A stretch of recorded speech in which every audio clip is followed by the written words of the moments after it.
വിമത സൈന്യം സിറിയ പിടിച്ചടക്കിയതിന് പിന്നാലെ അധികാരം നഷ്ടപ്പെട്ട രാജ്യം വിട്ട പ്രസിഡന്റ് ബാഷർ അൽ അസദും കുടുംബവും റഷ്യൻ തലസ്ഥാനമായ മോസ്കോയിലുണ്ടെന്ന റിപ്പോർട്ടുകൾ. അസദും അദ്ദേഹത്തിന്റെ കുടുംബാംഗങ്ങളും മോസ്കോയിൽ എത്തിയിട്ടുണ്ടെന്നും മാനുഷിക പരിഗണനയുടെ അടിസ്ഥാനത്തിലാണ് റഷ്യ അവർക്ക് അഭയം നൽകിയത് എന്നും ക്രൈംലൈൻ വൃത്തങ്ങളെ ഉദ്ധരിച്ചുള്ള റിപ്പോർട്ടുകളിൽ പറയുന്നു. വിമതർ തലസ്ഥാന നഗരമായ ദമാസ്കസ് പിടിച്ചെടുത്തതോടെ Syrian president Bashar al Assad രാജ്യം വിട്ടിരുന്നു. സൈനിക ഉദ്യോഗസ്ഥർ ഇക്കാര്യം സ്ഥിരീകരിക്കുകയും ചെയ്തിരുന്നു. HTS വിമതർ ഹോംസ് പിടിച്ചടക്കിയ ശേഷം മറ്റിടങ്ങളിലേക്ക് കടക്കുന്നതോടെ സിറിയൻ സൈനികർ പലായനം ചെയ്യുന്നുവെന്ന റിപ്പോർട്ടുകളുണ്ട്.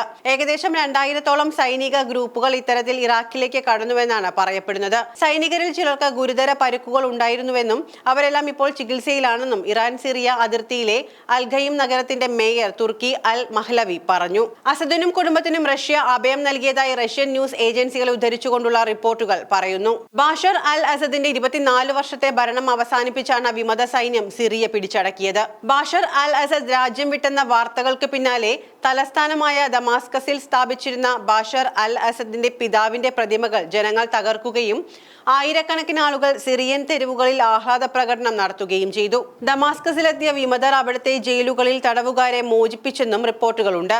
തന്ത്രപ്രധാന മേഖലയായ ഹോംസ് നഗരം വിമതർ പിടിച്ചെടുത്തതോടെ ബാഷർ അൽ അസദ് ഭരണകൂടം കനത്ത ആശങ്കയിലായിരുന്നു. ഇതിനു പിന്നാലെയാണ് ദമാസ്കസിലേക്ക് വിമതർ എത്തുന്നത്. അസദ് രാജ്യം വിട്ടതോടെ സർക്കാരിന്റെ ആയുസ് ഇനി എത്ര നേരമെന്ന ആശങ്ക ശക്തമായി നിലനിൽക്കുകയാണ്. ദമാസ്കസ് പിടിച്ചെടുത്തതോടെ ഏകാധിപത്യത്തിന് അന്ത്യമായെന്നും സിറിയയിൽ ഇത് പുതുയുഗമാണെന്നും HTS മേധാവി അൽ ജുലാനി പറഞ്ഞു. സിറിയ സ്വതന്ത്രമായെന്നും ഇരുണ്ട യുഗത്തിന്റെ അന്ത്യവും പുതുയുഗത്തിന്റെ തുടക്കവുമാണെന്നും അൽ ജുലാനി തന്റെ ടെലിഗ്രാം സന്ദേശത്തിൽ പറയുന്നു. സിറിയൻ പ്രതിരോധ മന്ത്രാലയ ഉദ്യോഗസ്ഥർ ആസ്ഥാനം ഉപേക്ഷിച്ചെന്നും റിപ്പോർട്ടുകളുണ്ട്.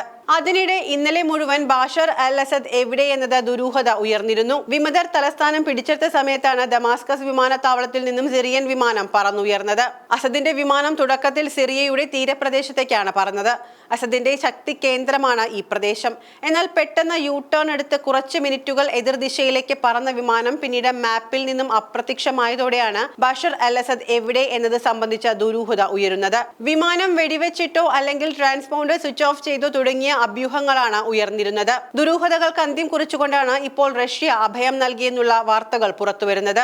ബാഷർ അൽ അസദിന്റെ 24 വർഷത്തെ ഭരണം അവസാനിപ്പിച്ചാണ് വിമത സൈന്യം സിറിയ പിടിച്ചടക്കിയത്. കഴിഞ്ഞ 50 വർഷമായി സിറിയ ബാത്തിസ്റ്റ് ഭരണത്തിന്റെ അടിച്ചമർത്തലിലായിരുന്നു. 13 വർഷത്തെ കുറ്റകൃത്യം, സ്വേച്ഛാധിപത്യം, കുടിയൊഴിപ്പിക്കൽ എന്നിവയെല്ലാം അതിജീവിച്ച് ഒരു നീണ്ട പോരാട്ടത്തിനു ശേഷം അധിനിവേശ ശക്തികളെയും നേരിട്ട് സിറിയ ഇരുണ്ട യുഗം അവസാനിപ്പിച്ച് പുതുയുഗത്തിലേക്ക് പ്രവേശിക്കുകയാണെന്നും ഇതോടെ സിറിയ സ്വതന്ത്രമായിരിക്കുന്നുവെന്നും വിമതർ വാദിക്കുന്നു. പുതിയ സിറിയ പരസ്പര സഹകരണത്തോടെയാകും പ്രവർത്തിക്കുക. വിമത സൈന്യം പുറത്തിറക്കിയ പ്രസ്താവനയിലാണ് ഇക്കാര്യം വ്യക്തമാക്കിയത്.